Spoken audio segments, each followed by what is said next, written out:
Astaghfirullah. Bismillahirrahmanirrahim. Assalamualaikum warahmatullahi wabarakatuh.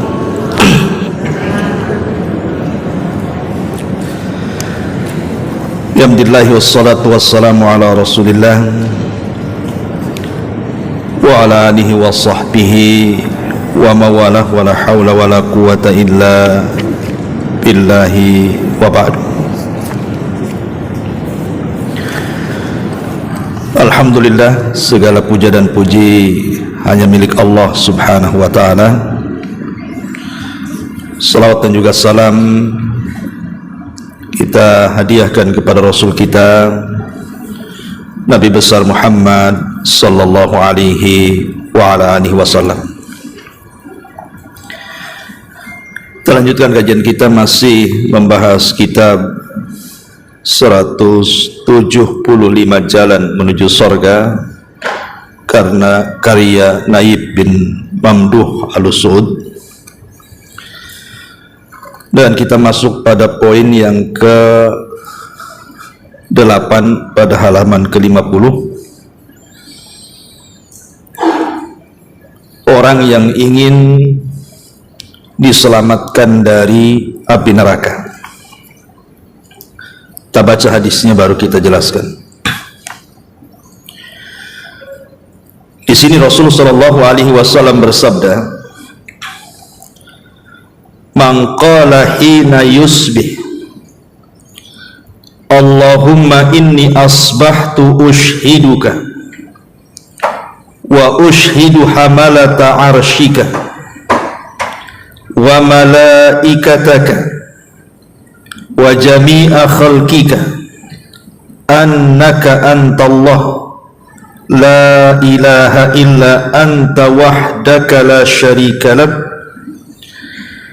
wa anna Muhammadan abduka wa rasuluk a'taqallahu rubu'ahu minan nar faman qala marrataini a'taqallahu nisfahu wa man qalaha thalathan a'taqallahu thalathata arba'ihi fa in qalaha arba'an a'taqallahu minan nar. Barang siapa yang ketika memasuki waktu pagi ia pun mengucapkan, ya Allah, sesungguhnya aku telah memasuki waktu pagi dengan menyatakan persaksian kepada para malaikat-malaikat yang memikul arasy-Mu, persaksian kepada seluruh malaikat-malaikat dan persaksian kepada seluruh makhluk ciptaan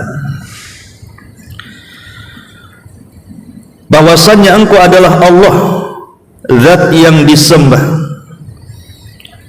Tidak ada sesembahan yang berhak disembah kecuali Engkau satu-satunya. Tidak ada sekutu bagimu. Dan bahwasanya Muhammad adalah hamba dan utusan-Mu. Maka barang siapa yang mengucapkan kalimat ini, kata Rasul, niscaya Allah akan menyelamatkan 1/4 darinya dari api neraka. Barang siapa mengucapkan 2 kali, niscaya Allah akan menyelamatkan 1/2 darinya. Barang siapa yang mengucapkan 3 kali, niscaya Allah akan menyelamatkan 3/4 darinya. Namun jika dia mengucapkannya 4 kali, niscaya Allah akan menyelamatkan darinya seluruhnya dari api neraka. Baik. Ma'asyiral muslimat yang dimuliakan Allah subhanahu wa ta'ala, poin ke-8 ini di antara jalan menuju surga Allah subhanahu wa ta'ala adalah membaca doa saat pagi. Dan salah satu doa yang dibaca atau zikir yang dibaca di pagi hari adalah zikir ini.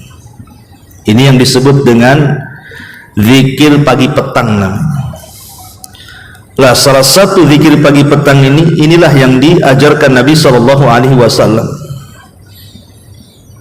Ushhidu wa ushhidu hamalata arsyik wa malaikataka wa jami'a khalqika annaka antallah la ilaha illa anta wahdahu la syarikalah wa anna Muhammadan abduka wa rasuluka.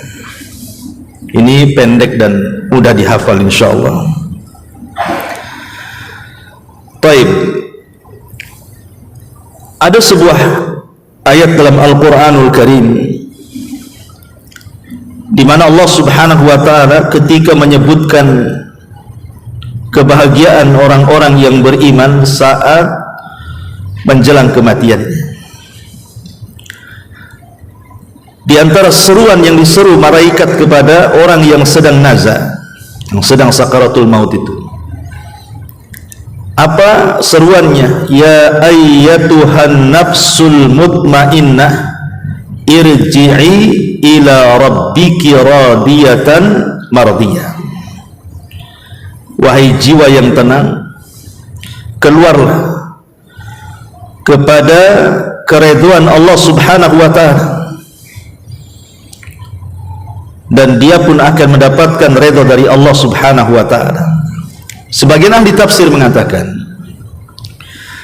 ketika malaikat mencabut nyawa, kemudian mengatakan, wahai jiwa yang tenang. Siapa jiwa yang tenang ini? Jiwa yang tenang adalah jiwa yang semasa hidup dia senantiasa berzikir kepada Allah Azza wa Jalla. Dan itu dijelaskan dalam ayat yang lain, ala bidzikrillahi tatmainnul qulub. Ingatlah dengan memperbanyak zikir kepada Allah Azza wa Jalla, itulah yang membuat tenang. Jadi zikir itu menenangkan. Bahkan saat dipanggil ketika sakaratul maut saja, panggilannya adalah jiwa yang tenang. Kenapa jiwanya tenang? Karena selama hidupnya dia senantiasa berzikir kepada Allah Subhanahu wa taala. Ma'asyiral muslimat yang dimuliakan Allah Subhanahu wa taala, lah salah satu zikir yang diajarkan Rasul kepada kita. Ingat, kalau bisa jangan sembarang seseorang itu membuat zikir yang tidak diajarkan Nabi. Tapi pastikan bahwa lafaz-lafaz zikir yang kita ucapkan atau yang kita hafal itu, baik di pagi ataupun di petang, kalau bisa ada lafaznya langsung dari Nabi, itu lebih baik. Karena bagaimanapun Nabi SAW ketika mengajarkan sebuah lafaz zikir, maka kandungannya syarat dengan makna.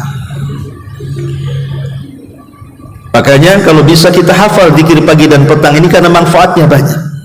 Lah salah satunya adalah ini yang dibaca ketika kita zikir di pagi dan petang hari. Lalu kapan waktunya? Zikir pagi itu kapan waktunya? Ulama mengatakan boleh dibaca sebelum subuh dan boleh dibaca setelah subuh sampai waktu duha. Itu zikir pagi. Tapi kalau zikir petang bisa dibaca setelah asar atau setelah maghrib. Jadi boleh setelah asar, boleh juga setelah maghrib. Tapi kalau pagi boleh sebelum subuh ataupun setelah subuh sampai waktu duha. Jadi waktunya panjang sebenarnya. Lah di sini Nabi SAW memberikan sebuah keutamaan. Satu lafaz ini saja Bu, kalau ibu baca, ushiduka wa ushidu hamalata arshika wa malaikataka wa jami'a khalqika annaka antallahu la ilaha illa anta wahdaka la syarika lak wa anna Muhammadan abduka wa rasuluh. Apa kata Nabi SAW? A'taqallahu rubu'ahu minan nar. Maka Allah Subhanahu wa taala akan membebaskan 1/4 badan kita dari api neraka. Berarti kalau seandainya 2 kali kita baca, berarti separuh badan kita diselamatkan dari neraka. Berarti kalau seandainya 3 kali, berarti 3/4 badan kita selamat dari neraka. Kalau 4 kali, selamatlah dari kepala sampai kaki, terbebas dari api neraka.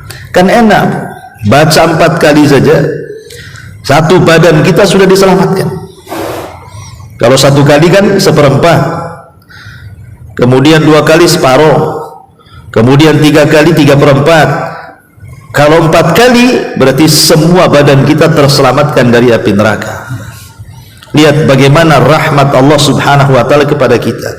Hanya membaca 1 doa ini saja 4 kali, itu sudah dijamin kita oleh lisan Nabi SAW terbebas dari api neraka. Ma'asyiral muslimat yang dimuliakan Allah azza wa jalla, ini bagian kecil keutamaan zikir pagi ini.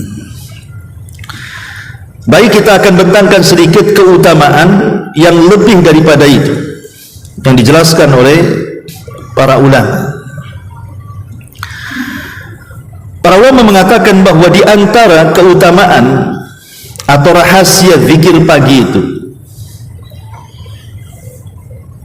mereka mengatakan bahwa asraru adhkaris sabah wal masa, ada rahasia besar ketika ibu baca zikir di pagi ataupun petang hari itu. Fi tausiatir rizki, pertama, Allah subhanahu wa ta'ala akan meluaskan rizki kita.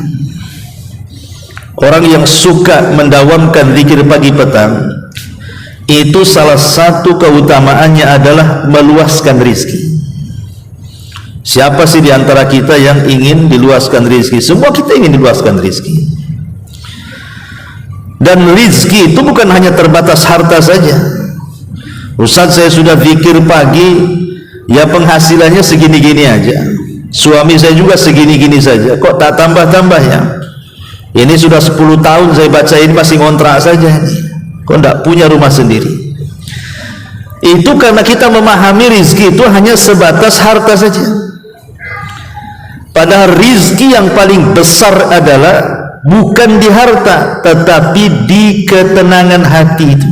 Diluaskan hati kita, itulah sebenarnya rizki yang sesungguhnya. Karena hidup kita itu kan tidak lama. Banyak orang dari muda sampai dia tua dia mengumpulkan harta, kemudian kaya, habis mati pun ditinggalkan kekayaan.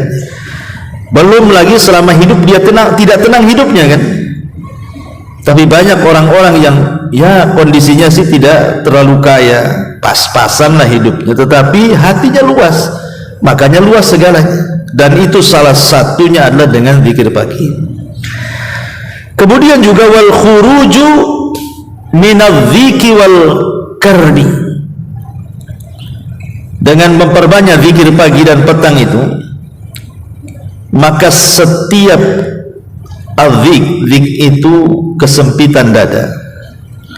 Wal karbi itu artinya hal-hal yang menimpa kita dari musibah yang akhirnya kita kemudian stres, bingung dan begitu seterusnya. Maka dengan mendawamkan zikir pagi dan petang itu bisa mengeluarkan dari perkara-perkara itu. Dan ini coba ibu kan nggak pernah nyoba masalahnya, ya. Coba kalau mamanya lagi stres, lagi bingung, lagi ada masalah, teruslah lisan itu berzikir kepada Allah azza wa jalla. Maka nanti ada khasiatnya itu, tentu dengan sebuah keyakinan bahwa ketika kita lebih mendekatkan diri kepada Allah azza wa jalla, Allah akan turunkan ketenangannya kepada kita. Bahkan lebih daripada itu, al-ibtiadu anil hammi wal hazani, bisa menjauhkan dari al-ham wal hazan, bingung dari perkara yang akan dihadapi dan sedih dari perkara yang sudah berlalu. Kadang kita ini sedih bu, umpamanya dulunya pernah kaya kemudian sekarang miskin, masih keingatlah dulu kaya, dulunya pernah menjabat ternyata purnawirawan, masih teringat jabatannya, dan begitu seterusnya. Atau mungkin bingung menghadapi perkara yang akan datang, bingung soal anak, kemana nanti sudah besar, bingung soal rumah tangga, macam mana nanti ke depan, bingung soal ekonomi dan begitu seterusnya. maka dengan zikir pagi dan petang akan dijauhkan dua perkara yang menghantui manusia itu. Kemudian juga disebutkan juga bahwa zikir pagi dan petang itu salah satu keutamaannya adalah masuk pada man yudhilluhumullahu fi dhillihi yaumal qiyamah. Dia akan mendapatkan naungan di hari yang tidak ada naungan kecuali naungan Allah Subhanahu wa taala. Jadi bukan hanya kesusahan dunia saja dihilangkan, kesusahan akhirat pun dihilangkan. Ketika orang dikumpulkan di padang mahsyar, kemudian matahari didekatkan di atas kepala, maka orang yang senantiasa hatinya terpaut dengan Allah dan berzikir kepada Allah Azza wa Jalla, maka satu di antara 7 orang yang akan mendapatkan naungan di hari yang tidak ada naungan kecuali naungan Allah Subhanahu wa taala. Ma'asyiral muslimat yang dimuliakan Allah Subhanahu wa taala, dan banyak lagi lah keutamaannya. Sebelum kita lanjut, kita akan syarah dulu hadis yang kita baca ini, baru kita bentangkan ke yang lainnya.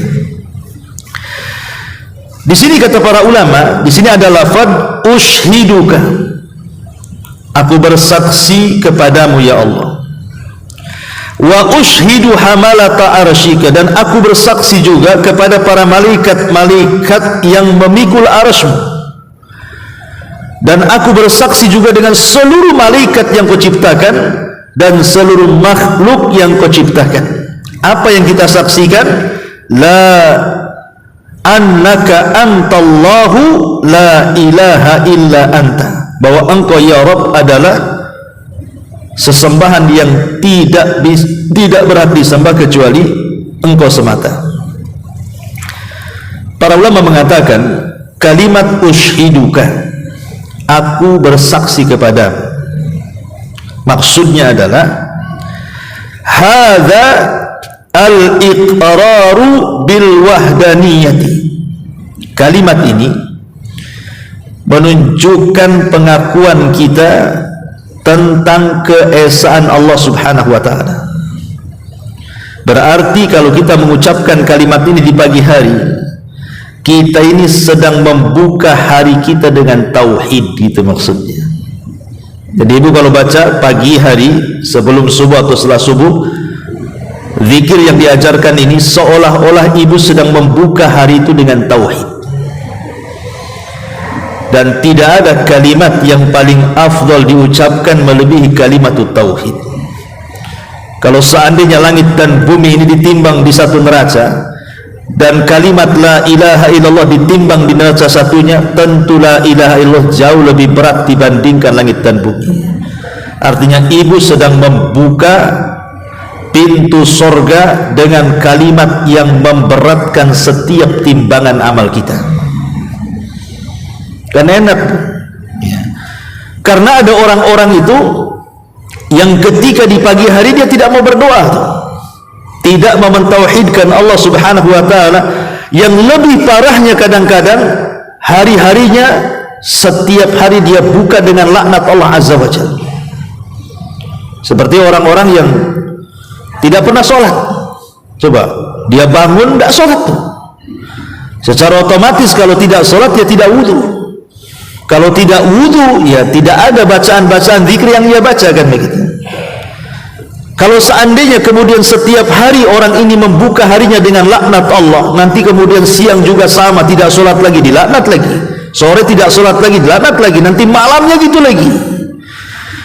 Lah orang yang seperti ini mau berkah gimana caranya?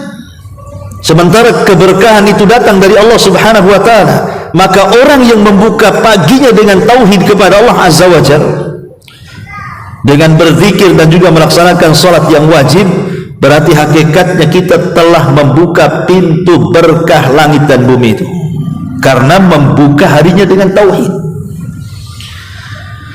Ma'asyiral muslimat yang dimuliakan Allah Azza wa Jalla, ini poin yang pertama. Kemudian poin yang kedua di sini, wa ushidu hamalata arsy, dan juga saya bersaksi dengan para malaikat-malaikat yang memikul arsy. Nabi SAW pernah diizinkan oleh Allah Subhanahu wa Ta'ala untuk mensifatkan malaikat pemikul arsy. Kata Nabi SAW, tahu enggak siapa malaikat pemikul arsy itu?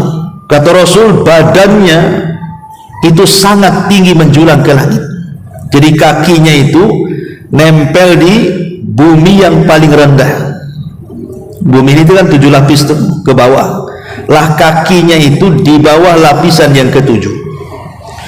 Kemudian badannya terbentang sampai melintasi seluruh langit yang ada di langit, membentang ke langit pertama, kedua, ketiga, keempat, kelima, keenam, ketujuh, sampai melewati arsy, sampai melewati kursi, sampai melewati sidratil muntaha, sampai melewati sorga. Baru kemudian tanduknya, malaikat pemikul arsy kan punya tanduk tuh. Tanduknya itulah yang memikul arsy Allah Subhanahu wa Ta'ala.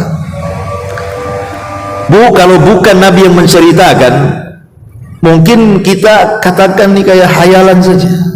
Masa ada makhluk sebesar itu kan begitu ya, kakinya menembus ke 7 lapis langit yang paling dalam, tiba-tiba kemudian badannya menjulang sampai seluruh lapisan langit, sampai tembus ke kursi, ke sidratil muntaha, sampai ke sorga.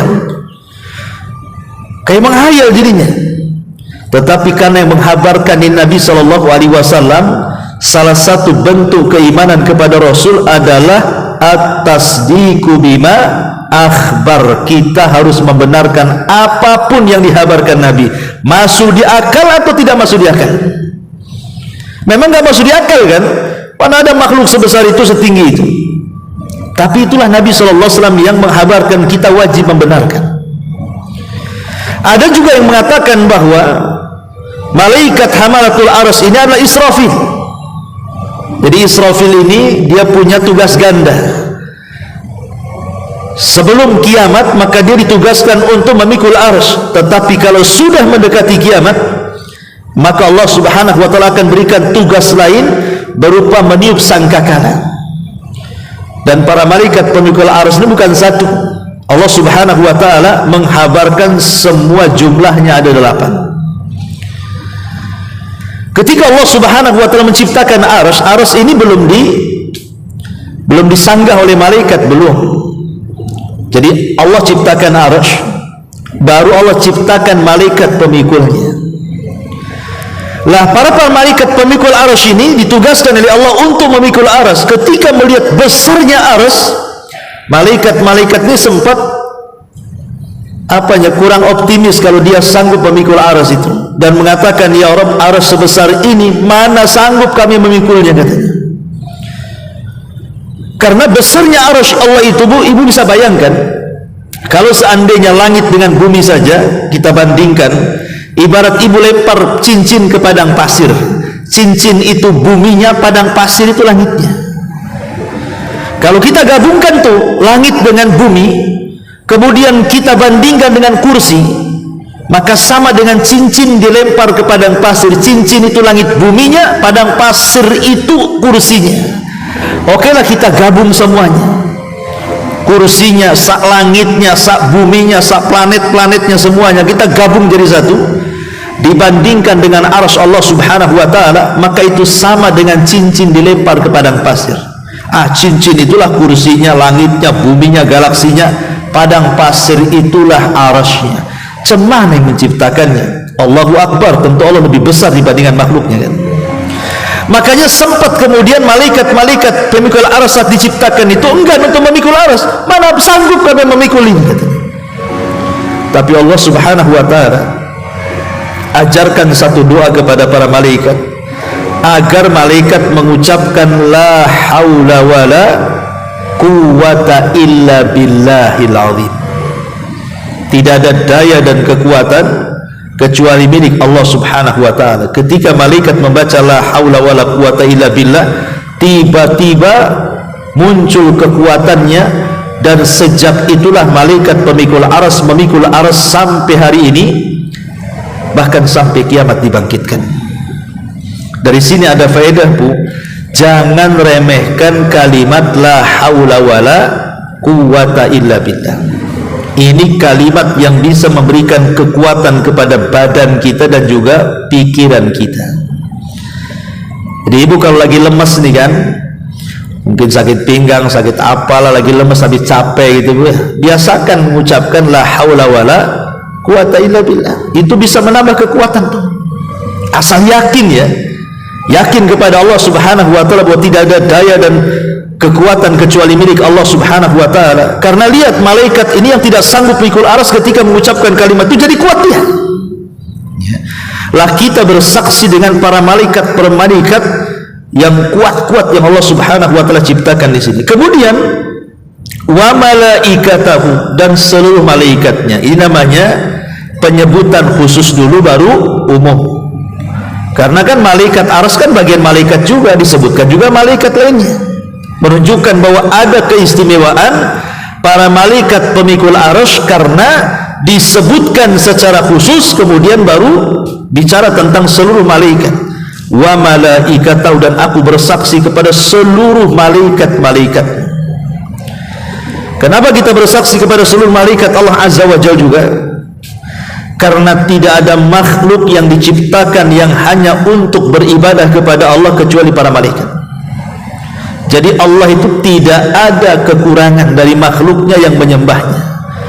Makanya ada istilah, kalau seandainya seluruh malaikat kufur, tidak akan mengurangi kekuasaan Allah. Kalau seandainya seluruh manusia beriman, tidak akan menambah kekuasaan Allah. Karena kalau seandainya tidak ada manusia, cukup malaikat saja, jumlah mereka jauh lebih banyak dibandingkan kita, dan mereka tidak pernah maksiat kepada Allah. Itulah kekuatan dan kekuasaan Allah subhanahu wa ta'ala. Baru setelah itu wa jami'a khalqika, dan seluruh makhluk-makhlukmu. Karena tidak ada makhluk yang Allah ciptakan selain manusia kecuali semua bertasbih. Semua bertasbih dengan mengucapkan kalimat alhamdulillah. Makanya Allah mengatakan wa in min kulli syai'in illa yusabbihuna bihamdihi walakin la tafqahuna tasbihahum. Tidaklah segala sesuatu yang Allah ciptakan melainkan semua bertasbih dengan memuji Allah, tapi kalian tidak tahu tasbih mereka. Jadi kalau seandainya Allah perdengarkan tiang ini, Bu, yang di masjid ini, Allah perdengarkan tiang ini bertasbih, maka ibu akan mendengar tiang ini mengucapkan kalimat alhamdulillah. Kalau seandainya umpamanya itu lemari buku itu bertasbih juga, cuman kan ibu tidak dengar tasbihnya. Kalau dia mau bertasbih dan diperdengarkan, maka ibu akan dengar lemari itu mengucapkan alhamdulillah. Dan semuanya, semua makhluk yang Allah subhanahu wa ta'ala ciptakan. Lah kita bersaksi untuk apa? Untuk tauhid, annaka antallah la ilaha illa anta wahdaka la syarikala. Bahwasanya engkau ya Rabb, engkau adalah Allah yang tidak ada sesembahan yang berhak disembah kecuali engkau saja, dan tidak ada sekutu bagi engkau, wa anna Muhammadan abduka wa rasuluh, dan bahwasanya Muhammad adalah hamba Allah dan Rasulnya. Lihat bagaimana kandungan makna ini, bahwa zikir ini kenapa dicantumkan pengarang, coba. Kan zikir pagi petang itu banyak. Kenapa ini pula yang dicantumkan seolah-olah ini yang paling bagus gitu ya. Memang diperselisihkan tentang riwayat ini, ada yang melemahkan seperti Syekh Albani, tapi ada yang menghasankan seperti Syekh Ahmad Al-Arnaud. Kemudian juga di sini ada catatannya Syekh bin Baz juga menghasankan, artinya bisa dipakai lafaz ini karena kandungan lafaznya luar biasa. Kata pengarang Al-Aunul Ma'bud, lihat bagaimana kandungan zikir ini semua berkisar tentang tauhid, semua berkisar tentang keesaan Allah, bahwa Allah itu tidak ada sekutu baginya, dan kita persaksikan tauhid kita kepada Allah, kepada malaikat, dan kepada seluruh makhluk yang Allah ciptakan. Makanya saking dahsyatnya kandungan tauhid dalam doa ini, wajar kalau Nabi SAW sampai mengatakan, siapa yang membaca satu kali, seperempat badan kita dibebaskan dari api neraka. Siapa yang membaca dua kali, separuh badan kita dibebaskan dari api neraka. Siapa yang membaca 3 kali, maka Allah bebaskan 3/4 dari badan kita. Siapa yang membaca 4 kali, terbebaslah kita dari api neraka. Kan enak Bu, baca 4 kali sudah ada jaminan kita terbebas dari api neraka. Ya kadang-kadang kita ini sudah jelas keutamaannya pun kadang-kadang malas gitu ya. Ini yang jelas keutamaannya. Kadang yang tidak jelas keutamaannya pula yang dibaca oleh kita. Maka saya anjurkan Bu, baca doa ini di pagi. Oke lah, seandainya Ibu tidak hafalkan, kalau kita melihat riwayat zikir pagi saja itu bisa sampai 23 lafaz yang kita harus baca. Ya. Oke, mungkin Ibu tidak menghafal semuanya. Ya minimalnya, kalaupun tidak hafal semuanya, ambillah yang paling baik, yang jelas keutamanya. Salah satunya ini, doa ini. Nah, ini hafal ini. Kan ini kan pendek saja ini. Ya ushiduka wa ushidu hamalata arshika wa malaikataka wa jami'a khalqika annaka antallah la ilaha illa anta wahdaka la syarika lak wa anna muhammadan abduka wa rasuluk. Ini kan pendek ya. Baca 4 kali. Jadi kalau Ibu baca 4 kali setiap pagi, berarti hari ini kita terbebas dari api neraka. Besok kita baca lagi, terbebas dari api neraka lagi 1 hari itu. Terus sampai kemudian Allah takdirkan kita meninggal dengan membaca ini. Insya Allah penuh keyakinan Bu, kita tidak mungkin disentuh api neraka, karena jaminannya atas lisan Nabi. Nabi yang menjamin kita tidak akan disentuh api neraka dengan membaca ini. Itulah enaknya zikir Bu. Zikir ini ibadah yang gratisan.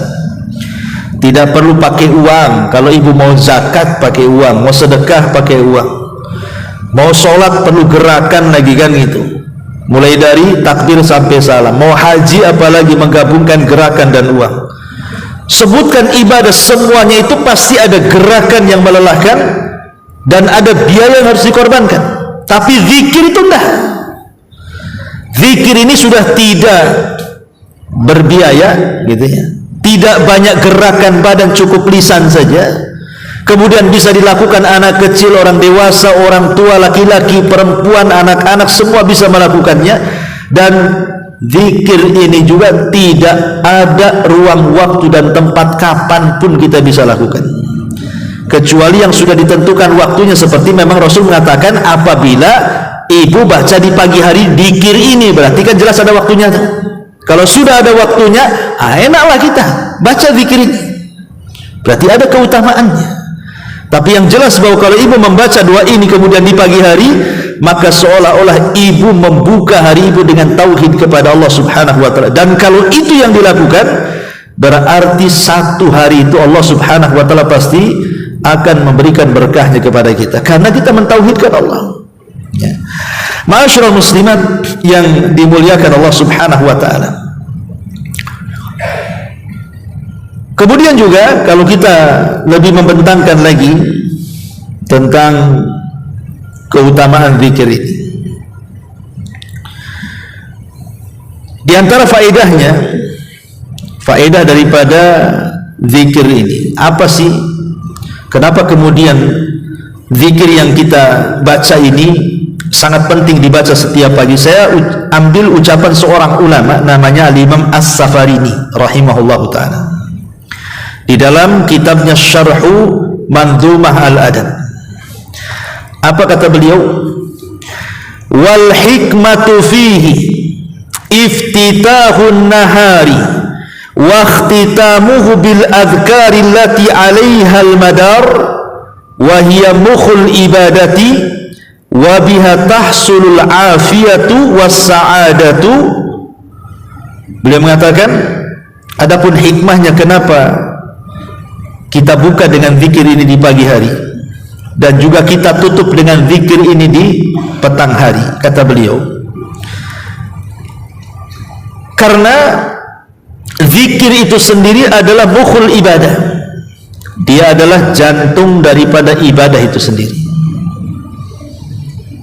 Hati kalau tidak ada zikir Bu, itu jadi mati, maksudnya begitu. Makanya ada istilah perbedaan orang yang berzikir dengan orang yang tidak berzikir, itu sama dengan orang mati dan orang hidup. Jadi kalau orang mati itulah orang yang gak zikir itu. Kalau orang hidup itulah orang yang berzikir. Atau kalau lebih jelasnya, orang yang berzikir dengan orang yang tidak berzikir itu sama kalau ibu punya rumah, tidak ada pintu, tidak ada jendela. Ibu kalau punya rumah nih, tidak ada pintunya, tidak ada jendelanya kan, semua bisa masuk kan Bu? Kotoran bisa masuk, debu bisa masuk, sampah-sampah bisa masuk, kena angin, bahkan maling pun bisa masuk, penjahat pun bisa masuk. Lah itulah hati kalau tidak berzikir, semua bisa masuk ke badan tuh. Setan bisa masuk, was-was bisa masuk, stres bisa masuk, semua bisa masuk tuh jadinya kan. Tapi kalau ibu berzikir berarti seolah-olah ibu punya rumah, ada pintu, ada jendelanya, tidak sembarang masuk. Setan aja tidak bisa masuk, kejahatan tidak bisa masuk, was-was tidak bisa masuk, stres sedih tidak bisa masuk. Kenapa? Karena ada tamengnya tuh. Tameng itulah zikir kepada Allah Subhanahu wa ta'ala. Bahkan lebih daripada itu, wabiha tahsulul afiyatu wassa'adah. Dengan itu, dengan membaca zikir dari di awal hari dan juga akhir hari itu bisa mendapatkan afiyah. Afiyah itu artinya kesehatan dan juga kebahagiaan. Jadi seolah-olah ibu memulai pagi itu dengan kesehatan dan terbentang kebahagiaan sampai sore hari. Ingat ketika saya membahas ini Bu, bahwa setiap malam itu kan setan datang kepada kita, kemudian mengikat setiap tengkuk manusia. Ibu kalau mau tidur malam-malam, itu setan itu sudah nengok-nengok ibu tuh, kapan dia tidur. Kadang-kadang sengaja kalau masih ba'da isya, kalau memang ibu belum tidur itu sengaja nggak dingantuk-ngantukan sama setan tuh. Nanti setan datang ke telinga ibu, ambil tuh handphone tuh, tengok Instagram, kata setan tuh kan. Nah, tengok WA, mungkin di grup itu ada yang gibah ibu. Tengok TikTok, kalau bisa main TikTok kan gitu. Jadi orang itu dibuat tidak tidur tuh. Karena kan ba'da isya sampai separuh malam atau sampai sepertiga malam itu ulama menyebutnya waktu setan tuh. Waktu setan itu ada 3. Waktu setan itu ada 3. 1, sebelum maghrib, itu waktu setan. Makanya kenapa Nabi SAW melarang tidak boleh mengeluarkan anak-anak di waktu maghrib itu, karena setan lagi main-main tuh. Jadi kalau sudah menjelang maghrib jangan mengeluarkan anak-anak keluar, nanti kesambet anaknya. Ini karena waktu setan. Yang kedua, waktu setan itu selepas isya tuh, sampai pertengahan malam atau sampai sepertiga malam. Itu waktu setan berkeliaran tuh. Nah, setan itu datang ke ibu itu menggoda ibu supaya jangan tidur cepat. Ya, dikasih was-was, bilanglah sama suami, itu loh di pojok sana ada warung baru buka tuh, enak tuh, itu viral tuh di TikTok tuh. Nah, akhirnya kuliner malam, ya kan? Pulangnya jam 11. Pulang itu tidak langsung tidur, nengok handphone dulu sampai jam 12, jam 1 baru ngantuk. Jadi setan itu mempermainkan kita itu, ba'da isya itu gimana caranya jangan sampai tidur. Nanti kalau sudah jam 12 baru nguap-nguap ngantuk-ngantuk, jam 1 tidur, dipastikan kalau jam 1 tidur, tidak mungkinlah tidur 1 jam 2 jam ibu bangun. Apalagi memang julukannya Ummu Naum gitu ya. Ibu tukang tidur ya lah, makin gak bangun kan itu. Jadi kalau sudah seperti itu, sudah tidurnya lambat, setan itu ketika tidur ganggu lagi tuh. Sudah diganggu jangan tidur, ketika tidur diganggu lagi dengan cara apa? Diikatlah tengkuk kita itu 3 ikatan. Lah setiap satu ikatan itu kan ada mantranya tuh. Apa mantranya? Kata setan, nim naumatan tawilah katanya. Tidur malam masih panjang katanya. Nanti diikat lagi, gitu lagi, tidur malam masih panjang, tidur malam masih panjang. Padahal sudah subuh tuh, masih tidur masih panjang, tidur masih panjang saja tuh. Baru kalau jam 8 kata setan bangun katanya. Setan yang bangunin kita. Tapi kalau kita bangun sebelum subuh, kemudian kita baca doa ini, doa yang diajarkan Nabi SAW ini, ya, ushiduka wa ushidu hamalata arshika, dan begitu seterusnya. Apa kata Nabi SAW? Wa idza staiqadha wa dzakarallaha, apabila orang itu terbangun kemudian dia berzikir kepada Allah Azza wa Jalla, maka hilang 1 ikatan. Baru 1 ikatan. ya. Tapi kalau seandainya kemudian lanjut setelah berzikir ibu baca ini atau baca-baca zikir pagi yang lainnya gitu ya, sebelum subuh tuh, kemudian ibu mulai beranjak ke kamar mandi, kemudian berwudu, hilang 2 ikatan. Kemudian ibu sholat subuh atau mungkin sholat-sholat yang lain sebelum subuh, maka 3 ikatan itu hilang. Apa yang terjadi? Maka di pagi hari kata Nabi SAW, tayyibu nafsi, ibu jiwanya bersih, jiwanya akan tentram, tenang. Bahkan dalam riwayat, ibu akan nasyid, akan semangat, tahu arah hidup hari itu. Tapi orang kalau kemudian tidak baca zikir, tidak wudu, tidak sholat, maka hari itu akan menjadi hari yang paling buruk dalam hidupnya. Kenapa? Karena Allah buat kotor jiwanya, dan Allah berikan masalah yang terkadang tidak tahu datang dari mana masalah itu, tahu-tahu banyak masalah saja. Kan lihat keutamaan zikir luar biasa. Makanya kalau ibu baca ini luar biasa, bisa mengurai ikatan setan kalau dibaca sebelum subuh, gitu maksudnya. Kalau dibaca setelah subuh ya lain lagi keutamaannya. Tapi yang jelas bahwa satu zikir ini saja, ini sudah cukup bagi kita, kata Nabi SAW, membebaskan kita dari api neraka. Wallahu a'lam bishawab. Ini juga diantara perkataan Al-Imam As-Safarini rahimahullahu ta'ala.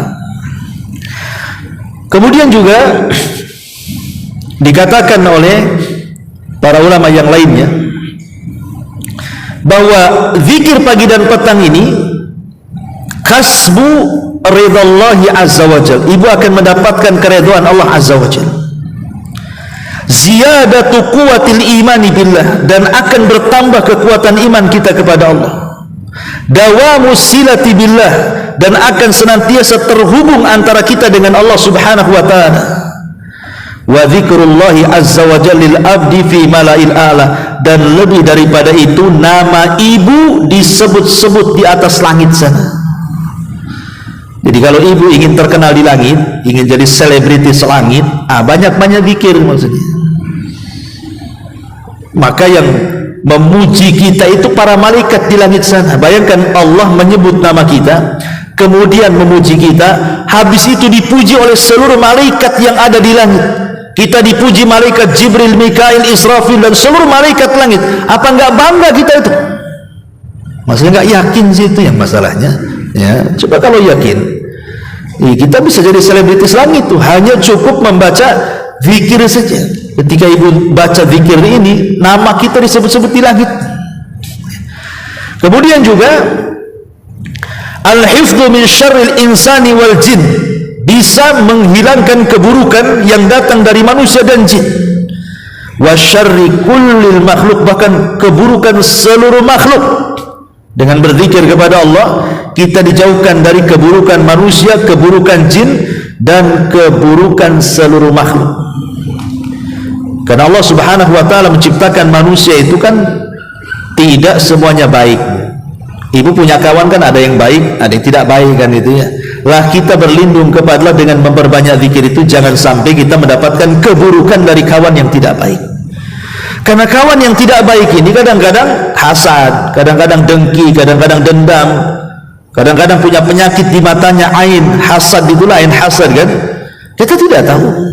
Atau jin yang tidak terlihat, atau mungkin makhluk yang lainnya, virus-virus, ya, ataupun apalah yang bisa menyakiti kita. Tapi dengan berzikir kepada Allah, itulah yang disebut dengan hisnul muslim.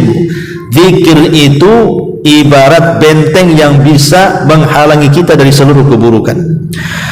Kemudian juga at-tamattu bihifdillahi azza wa jalla wa himayatihi, maka Allah subhanahu wa ta'ala akan senantiasa menjaga kita sepanjang hari kita. Maghfiratuz dzunubi was sayyi'at, bisa menghapuskan dosa-dosa dan keburukan-keburukan. Ziyadatul hasanati was thawab, bisa menambah kebaikan dan pahala. Dukhulul jannati bifadlillahi azza wa jalla wa karamih, dan bisa menyebabkan kita masuk surga dengan karunia Allah azza wa jalla. Wa dawamu ni'amillahi azza wa jalla, dan Allah akan tetapkan nikmat kepada kita. Wal barakatu fih, bahkan akan memberikan berkahnya. Kifayatul hammi wal ghammi wal hazan fid dunya wal akhirah, akan menjauhkan dari kebingungan, stres, kesedihan di dunia dan akhirat. Tuma'ninatul qalbi wa insyirahu sadri, dan bisa menenangkan hati dan melapangkan dada. At-tahassun minasyaitan wa makayidihi, dan bisa menghalangi tipu daya syaitan-syaitan yang akan mengganggu kita. Wal hifdzu minal hasadi wal ain, dan bisa menjaga dari hasad dan penyakit mata. Imdadul jismi bil quwwati wat taqah, dan Allah akan berikan kekuatan kepada badan kita. Jilbur rizki wa qada'i daini, bahkan bisa memperluas rizki dan membayar hutang-hutang kita. Hifdzul makanil ladzi yabitu fihi al-insan, bahkan bisa menjaga tempat yang kita tinggal di situ, rumah kita tidak akan didekati oleh syaitan. Dan banyak lagi keutamaan zikir di pagi dan petang hari. Wallahu alam, ini saja yang bisa sampaikan. Sebelum saya tutup, silakan kalau ada yang bertanya. Tafadhol.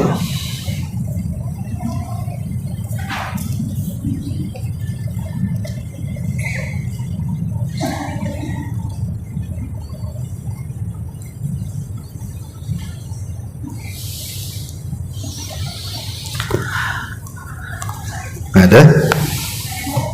Ya.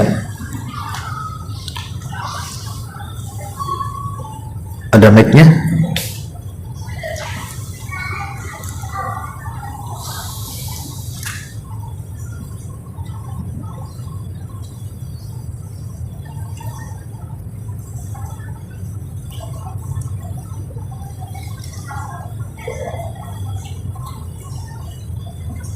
Ya.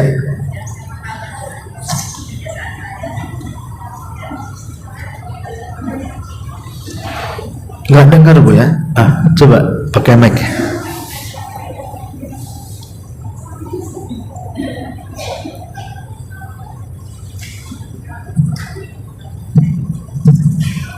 Assalamualaikum warahmatullahi wabarakatuh. Waalaikumsalam warahmatullahi wabarakatuh.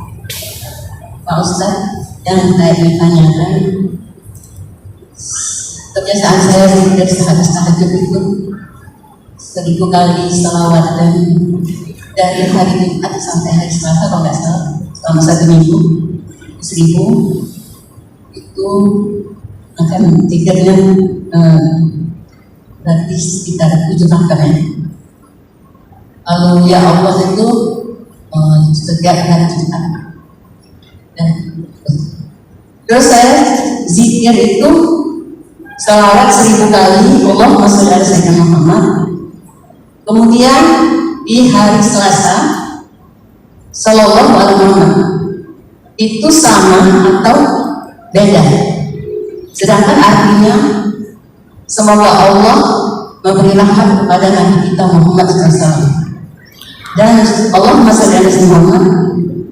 Aku bersaksi bahwa tiada Tuhan selain Allah, Nabi Muhammad adalah utusan Allah. Kalau kita baca beda itu apakah sama? Bentar. Ibu pertama bacaan Allahumma sholli ala Sayyidina Muhammad 1000 kali. Kemudian ini jatuhnya pada hari Selasa. Oke. Sallallahu alaihi wasallam. Sallallahu alaihi wasallam. Jadi yang satu lafadznya Allahumma sholli ala Sayyidina Muhammad, yang kedua sallallahu alaihi wasallam. Apa bedanya gitu? Oke. Iya. Sudah? Oke. Alhamdulillah, salatu wassalamu ala Rasulillah, amma ba'du. Jadi gini Bu ya. Apa yang Ibu lakukan itu sudah bagus. Ya, artinya memperbanyak sholawat itu jelas gitu ya pahalanya. Tetapi alangkah baiknya kalau seandainya orang paham tentang apa sih makna sholawat itu. Kalau kita paham makna sholawat, maka kita lebih tertarik untuk mengucapkan sholawat kan itu ya. Sholawat itu kan terdiri dari 2 kata Bu. Ada sallallahu alaihi wasallam. Ya, ada sholawat, ada salam. Apa maksudnya sholawat dengan salam di sini? Sholawat itu artinya doa. Makanya sholat itu disebut sholat karena isinya doa. Adapun sholawat sendiri, sholawat itu ada 3 macam. Ada sholawat dari Allah, ada sholawat dari para malaikat Allah, ada salawat kita kepada Rasulullah. Adapun salawat Allah kepada kita, innallaha wa malaikatahu yusalluna 'alan nabi. Sesungguhnya Allah dan para malaikatnya bersalawat kepada Nabi, kan itu ya. Ya ayyuhalladzina amanu sallu 'alaihi wa sallimu taslima. Wahai orang-orang yang beriman, bersalawatlah kepada Nabi dan ucapkan salam kepadanya. Jadi salawatnya Allah kepada Nabi, maksudnya Allah akan memuji Nabi kita di hadapan para malaikat di langit sana. Jadi Allah memuji Nabi kita di hadapan para malaikatnya. Itu salawat Allah kepada Nabi. Adapun salawat malaikat kepada Nabi sallallahu alaihi wasallam, maka para malaikat memintakan kepada Allah Subhanahu wa taala ampunan kepada Nabi sallallahu alaihi wasallam. Adapun salawatnya kita kepada Nabi sallallahu alaihi wasallam, seolah-olah kita mengatakan, ya Allah, pujilah Nabi kami di hadapan makhlukmu yang ada di langit. Jadi kita meminta kepada Allah agar Nabi kita dipuji oleh Allah Subhanahu wa taala di hadapan makhluknya yang ada di atas sana. Dan sebagai imbalannya, kalau kita bersolawat satu kali mengatakan, ya Allah, pujilah Nabi kita di hadapan para malaikat-malaikatmu, sebagai imbalannya maka Allah akan memuji kita di hadapan malaikatnya 10 kali lipat dibandingkan kita memuji Rasul satu kali. Makanya ada hadis mengatakan, barang siapa yang bersolawat satu kali, maka Allah akan bersolawat 10 kali kepada kita. Coba bayangkan, kita hanya meminta, ya Allah, pujilah Nabi kami di hadapan makhlukmu di atas langit, maka Allah akan memuji kita 10 kali lipat lagi di hadapan makhluknya. Kan enak tuh, kita akan dipuji-puji di langit, kan itu. Jangankan orang langit tuh, satu kota Batam muji ibu aja kepala ibu besar. Satu kota Batam loh, gak ada yang benci ibu, semua muji ibu. Apa enggak hidung bengek bu, semua besar kan itu. Wah, senang kali itu. Itu baru satu kota Batam memuji ibu. Ini yang muji bukan orang, malaikat lagi. Ya kan, harusnya kan lebih bangga lagi kita dipuji malaikat kan. Hanya ngomong Allahumma sholli ala Muhammad saja 10 kali lipat Allah puji kita di langit sana. Itu makna sholawat ya. Adapun makna salam, kenapa kita harus mengucapkan berdoa keselamatan kepada Nabi? Kalau di masa Nabi SAW masih hidup, ya mungkin kita akan bela supaya Nabi jangan disentuh musuh-musuhnya, supaya selamat kan gitu ya. Tapi kan Nabi sudah nggak ada lagi di hadapan kita, dia sudah meninggal. Lalu kenapa kita mendoakan keselamatan bagi Nabi? Nabi kan sudah meninggal. Maksudnya kita mendoakan keselamatan itu sebagai adab kita kepada Rasul, agar jangan sampai ada orang yang menyakiti Rasul setelah kematiannya. Dengan cara apa? Menggali kuburannya. Kan ada orang yang berusaha itu mengambil jasad Nabi kan. Dan itu sudah berkali-kali tuh ada orang yang membuat terowongan mengarah ke kuburan Nabi, tapi oleh kerajaan Saudi selalu ketahuan. Kenapa? Karena Allah selamatkan jasadnya, jangan sampai dicuri orang, jangan sampai disakiti orang. Makanya kita berdoa keselamatan bagi Nabi SAW. Ya enggak, maksud bukan keselamatan, Nabi sudah jelas selamat kan begitu. Maksudnya kalau selamat dari neraka, ya Nabi orang yang pertama kali selamat dari semua makhluknya kan itu. Yang dimaksud keselamatan di sini supaya jasad Rasul jangan disakiti setelah kematiannya. Kita meminta keselamatan kepada Nabi SAW dan sebagai adab kita kepada Nabi. Nah, itu makna sholawat dan salam. Kalau ibu tadi mengatakan, yang pertama ibu katakan Allahumma sholli ala sayyidina Muhammad, berarti itu salawat saja. Adapun kalimat yang kedua sallallahu alaihi wasallam, berarti ibu menggabungkan salawat dan salam. Itu maksudnya ya, ibu kan dua lafaz. Kalau yang satu salawat, yang satu menggabungkan salawat dan salam. Tetapi sebaik-baik salawat saya ajarkan, tidak ada salawat yang paling baik melebihi salawat Ibrahimiyah. Tidak ada salawat terbaik melainkan salawat Ibrahimiyah. Apa salawat Ibrahimiyah itu? Salawat yang ibu baca dalam salat itu. Allahumma salli ala Muhammad wa ala ali Muhammad kama shallaita ala Ibrahim wa ala ali Ibrahim innaka Hamidum Majid. Itu namanya salat Ibrahimiyah. Inilah lafaz salawat terbaik kalau ingin dijadikan sebuah zikir. Ya, pokoknya ibu mau baca 1000 kali, 2000 kali salat Ibrahim, ini salat terbaik. Baca aja Allahumma sholli ala Muhammad wa ala ali Muhammad kama shallaita ala Ibrahim wa ala Ibrahim innaka Hamidum Majid. Dan terus baca seperti itu. Itu sholawat terbaik yang disebutkan oleh para ulama. Kenapa? Karena menggabungkan dua sholawat, sholawat Nabi dan sholawat Ibrahimiyah. Tapi kalau kepanjangan gitu ya, ya tidak apa-apa seperti tadi ibu yang ingin mengatakan Allahumma sholli ala Muhammad, Allahumma sholli ala Sayyidina Muhammad atau sallallahu alaihi wasallam, tidak ada masalah. Ya, itu sebuah kebaikan. Tetapi yang harus diperhatikan adalah kalau memang ibu mau mendawamkan seperti itu kan itu ya, ya tidak perlu kemudian dibatasi dengan waktu. Ya, untuk umpamanya tidak harus pagi, ya siang kita baca, sore kita baca, malam kita baca kan itu ya.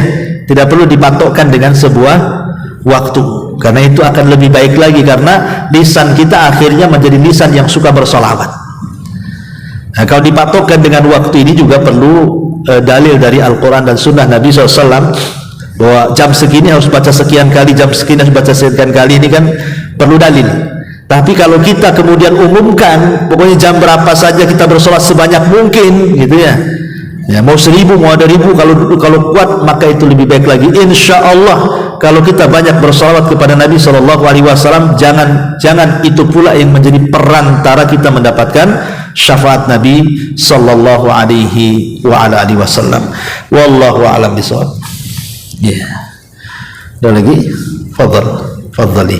Coba kasih mic-nya tuh ke belakang.